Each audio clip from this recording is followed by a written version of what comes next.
일상에 바쁜 여러분들을 대신해서 지식과 인사이트를 정리해드리는 매일 독서 매일 인사이트입니다. 오늘은 저번 시간에 이어서 내일의 부 2편 오메가 편입니다. 미중 전쟁에 대해서 다루고 있어요. 책에서 다루고 있는 내용과 그리고 이제 개인적으로 생각해왔던 부분들을 합쳐서 한번 말씀을 드리도록 하겠습니다.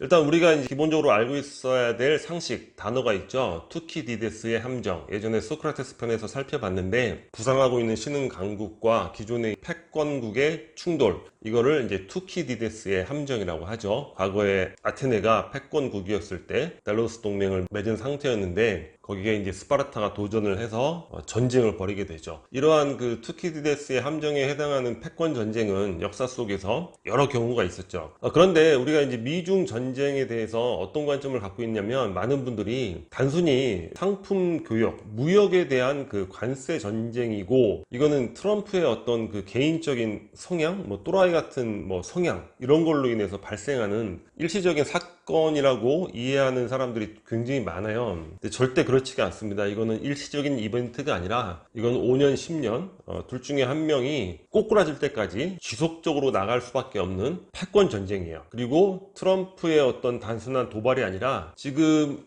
의회는 민주당이 장악하고 있죠. 중국에 대한 자세, 태도는 민주당이 더 강경합니다. 그리고 미국 역사적으로 볼 때 자국의 이익을 지키기 위한 전쟁 이런 것들은 항상 민주당 시절에 우리가 보면 공화당은 그런 전쟁하고 민주당은 평화 그런 게 아니죠. 미국의 이익에 있어서는 민주당이 더 강경하죠. 그래서 이거는 정권이 바뀌던 안 바뀌던 끊임없이 한쪽이 무너질 때까지는 쭉 가는 목숨을 건 패권 전쟁이다. 이렇게 이해를 해야 되죠. 국군을 건 패권 전쟁. 근데 왜 이런 일이 생겼냐면 일단 미국은 항상 그래 왔어요. 어떤 신흥 강국이 자신들의 GDP의 한 40% 정도 쫓아오면 그냥 박살을 내버리는 이런 행태를 이제까지 벌여왔고 중국 GDP가 추격을 계속 해왔죠. 달러 시스템에 대해서 끊임없이 도전을 하고 있습니다. 위안화가 기축통화가 되려고 상하이의 원유 거래 시장도 만들고 또 무역 항로에 대한 도전을 하고 있죠. 남중국해는 전 세계 무역량의 3분의 1인가? 그 정도가 지나가고 있는 굉장히 중요한 바다라고 이야기되고 있습니다. 그러한 남중국해를 인공섬을 만들어서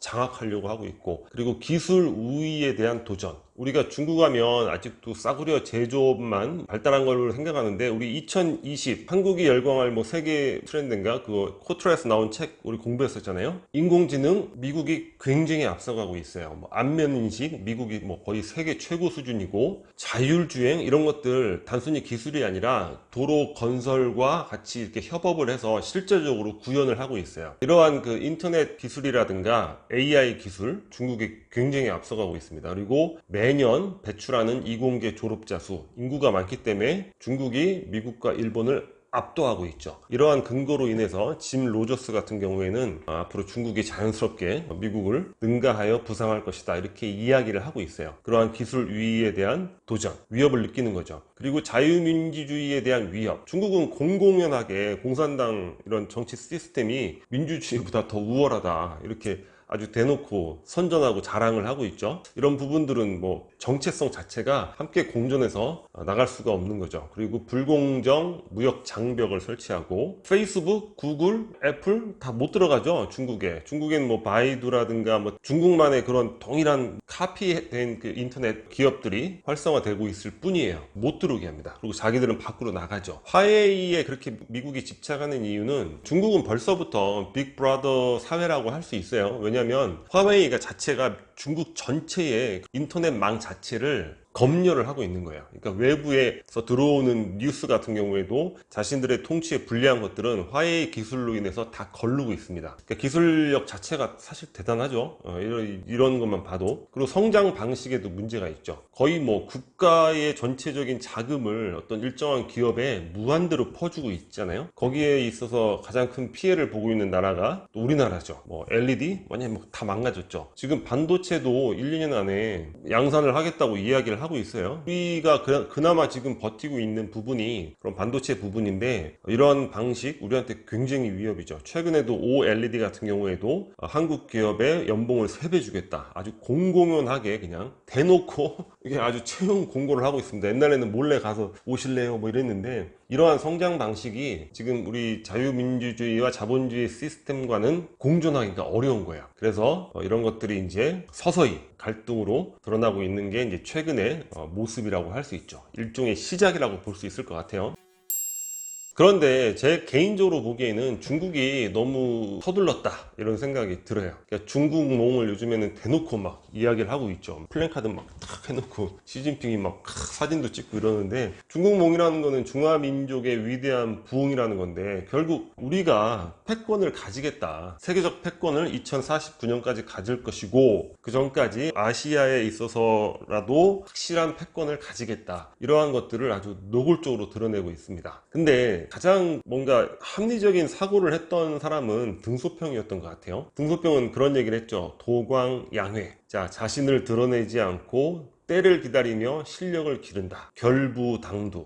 절대 우두머리가 되려 하지 마라. 가장 합리적인 그런 전략이지 않을까 싶은데, 계속 겉으로 자세를 낮추면서 실력을 기르면서 때를 기다릴 줄 알았죠. 중국 사람들의 그 만만디 있잖아요. 뭐 100년, 20년 우습다 이렇게 얘기하는 전략. 그런데 보면 2008년이 아마 그런 기회였던 것 같은데, 아니 갑자기 뭐 느닷없이 아주 격하게 자신의 그 실력을 드러내기 시작하는 거예요. 일본과 갈등이 있었을 때 바로 히토류의 수출 중단을 하면서 일본의 무릎을 꿇혔죠. 저는 그 당시에 깜짝 놀랐어요. 아니 중국이 벌써 저렇게 나오나? 계속 기다릴 줄 알았는데, 그게 바로 중국의 오판이었다고 할 수 있죠. 그 오판의 그 근거가 되는 그런 사건은 2008년 금융위기가 되는 거죠. 뭐야, 미국 달러 시스템 별거 아니네, 미국 이거 뭐 허당이었구만. 그러면서 중국 공산당 그런 지휘부에서 이거 뭐 자화자찬 많이 했다고 해요. 그리고 당시만 해도 GDP가 고속성장, 10% 막 고속성장을 하니까 IMF 같은 경우에는 2016년이면 중국의 GDP가 미국을 추월할 것이다 이렇게 예상을 했고, IMF가 뭐 그런 거 함부로 예상하는 기관이 아니잖아요. 그리고 뭐 골드만삭스라든가 모건 스탠리라든가 여러 가지 국제 투자 그런 기관에서 보수적으로 잡아도 2020년이면 뭐 능가할 것이다 이런 것에 젖어가지고 너무 자신의 발톱을 일찍 드러냈다. 그리고 이제 또 다른 계기가 트럼프가 대통령 당선되는 거, 이것도 굉장히 우습게 생각했다는 거예요. 야, 민주주의 미국 별거 아니네, 저런 엉터리 같은 인간이, 저런 무슨 멍청한 인간이 대통령이 돼? 으하하 뭐 이렇게 했다는 거 아니에요?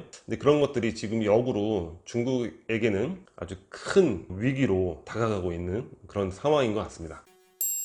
그러면 일단 미중 패권 전쟁이 앞으로 뭐 5년, 10년, 15년, 20년 언제까지 갈지 모르겠는데, 패권 전쟁의 궁극적인 승자가 누가 될 것인가, 이 부분에 대해서 말씀들을 많이 나누고 있는 것 같은데, 이건 사실 벌써 기울어진 운동장이죠, 그렇죠? 이건 뭐 크게 따질 필요가 없을 것 같아요. 왜냐면 미국은 일단 무역이 필요치가 않은 나라죠. 풍요로운 그런 대륙 아닙니까? 막 강들의 수로로 연결돼 있고, 그러한 국토를 바탕으로 해서 미국이 엄청나게 빠른 성장과 발전을 이룩한 거예요. 막 철도 깔고 뭐 식량이고 에너지고 뭐고 기타 등등, 무역을 안 해도 충분히 부자 나라로 살 수 있는 나라가 미국이에요. 일단 첫 번째가 경제, 환율 뭐 이런 전쟁이잖아요. 뭐 금융, 석유, 게임이 될 수가 없죠. 그리고 두 번째, 달러라는 기축통화가 있죠. 전 세계 기축통화를 자기네 나라 돈으로 유지하고 있다는 거 막강한 거고, 세 번째가 굉장히 중요한데, 금융위기 이후에 뭐 휘청도 하고 뭐 이렇게 저렇게 했는데, 아니 느닷없이 미국에서 셰일가스, 셰일 오일이 발견되고 그거를 개발을 해가지고 미국이 이제는 원유 생산량이 세계 1위 국가가 됐잖아요. 그러니까 조만간 석유 수출도 1위 국가가 된다는 거예요. 그리고 만약 미국과 중국이 극한 갈등을 빚을 때 결국 다른 나라들 줄 세울 텐데 어디에 줄을 설 것인가? 당연히 미국에 줄을 서겠죠. 유럽에서는 아무리 미국이 싫어도 같은 서구인이잖아요. 서구인. 그리고 일본은 어떻습니까? 경제대국인? 당연히 미국이죠. 일본은 중국의 부상을 이 지구상에서 가장 두려워하고 있는 나라잖아요. 과거에 자기네들이 한 짓이 있으니까. 결국 우리도 자유민주주의와 자본주의 가치를 공유하고 있는, 눈치를 보면서 이제 왔다리 갔다리 하겠지만 결국 가게 된다면 이쪽 편으로 가야 될 수밖에 없는 그런 구조가 되겠죠. 다른 나라의 지지, 이런 부분도 기울어진 운동장이고, 또 세대별 인구 구성인데 중국은 아직 선진국도 안 된 상황에서 벌써 인구 고령화가 발생하고 있다는 거예요. 앞으로의 그런 발전 역량이 굉장히 약화될 것이다 이런 것들을 예상할 수 있죠. 하지만 미국은 어떻습니까? 홀로 인구 구성의 그래프가 홀로 이렇게 돼 있습니다. 왜냐? 이민으로 다 젊은 세대들이 채워지기 때문에 그래요. 그다음에 여섯 번째는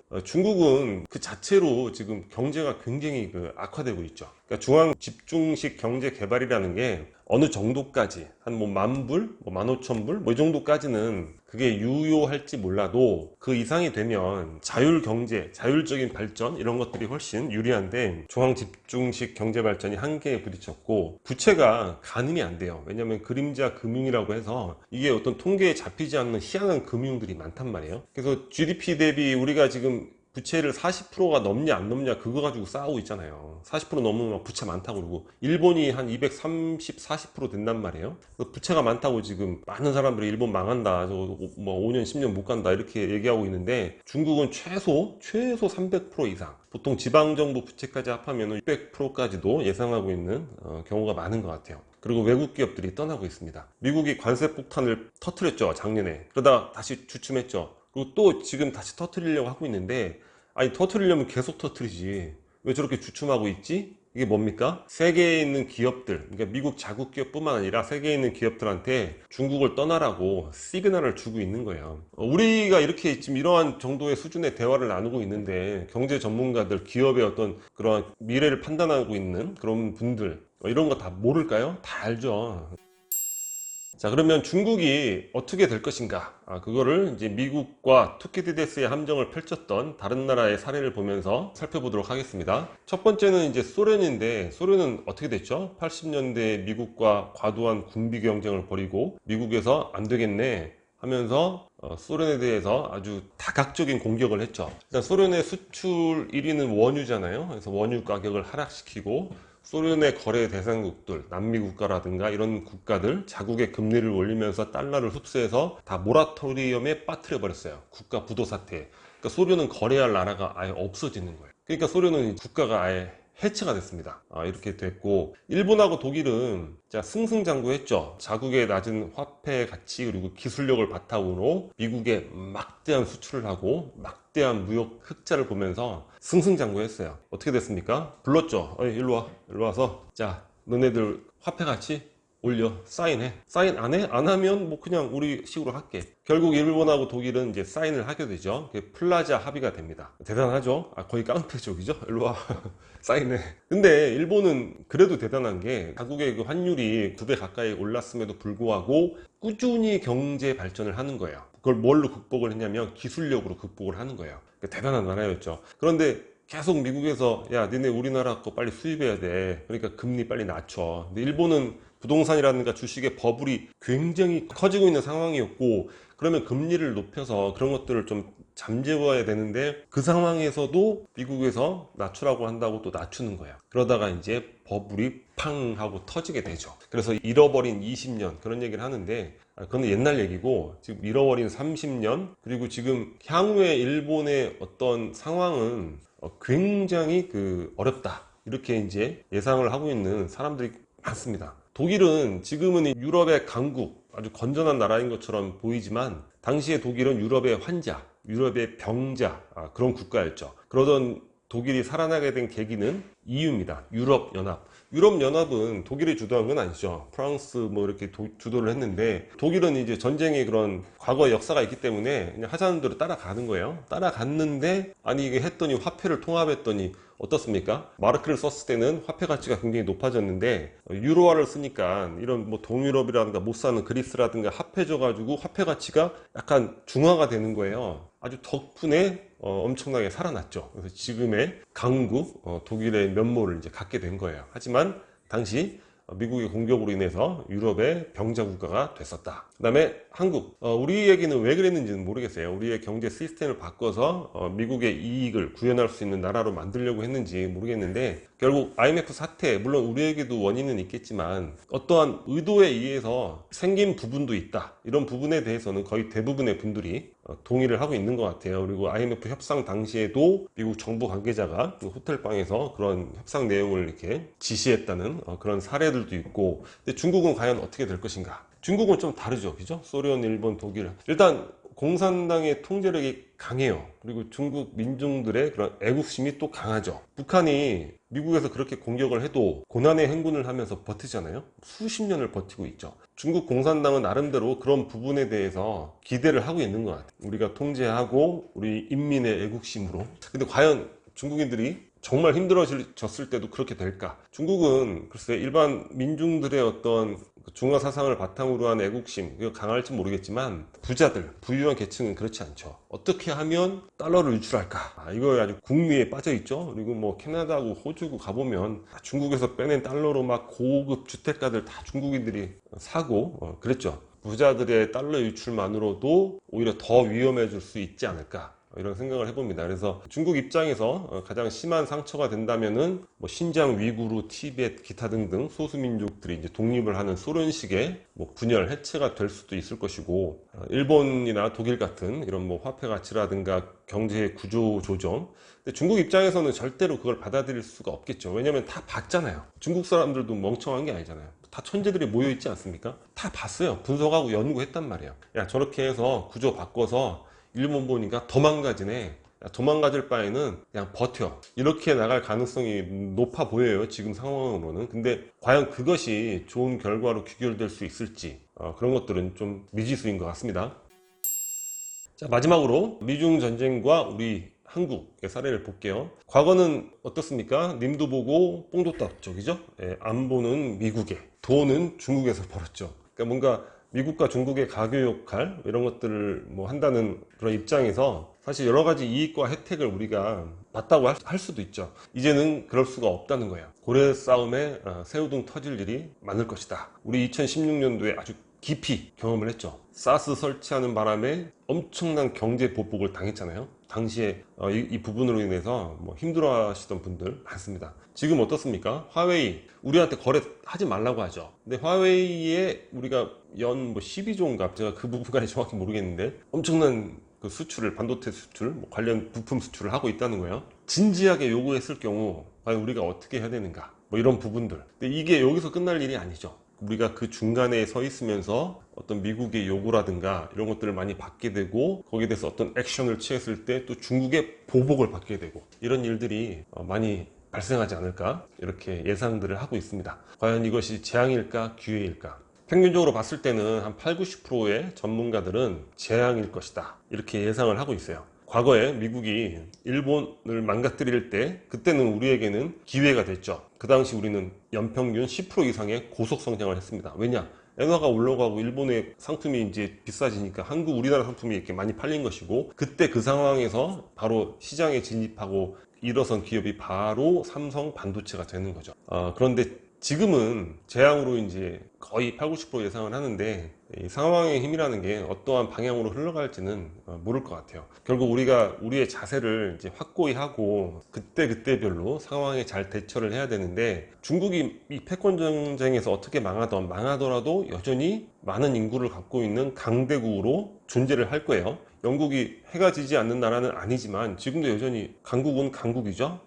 그런 것과 마찬가지인 거예요. 프랑스도 여전히 강대국은 강대국일 것이고, 그러니까 인심을 완전히 잃지 않는 선에서 우리의 스탠스는 민주주의, 자본주의는 우리가 어떻게 할 수 없다. 이런 자세는 확고히 유지하되 그때그때 상황에 따라서 중국을 뭐 잘 다독이는 뭐 이러한 자세. 여튼 굉장히 어려운 문제입니다. 우리 이런 부분들이 우리에게 이제 재앙으로 다가올 수 있다는 부분들을 우리가 인식하고 있어야 돼요. 거기에 항상 대비를 해야 되지 않을까 이런 생각을 해봅니다.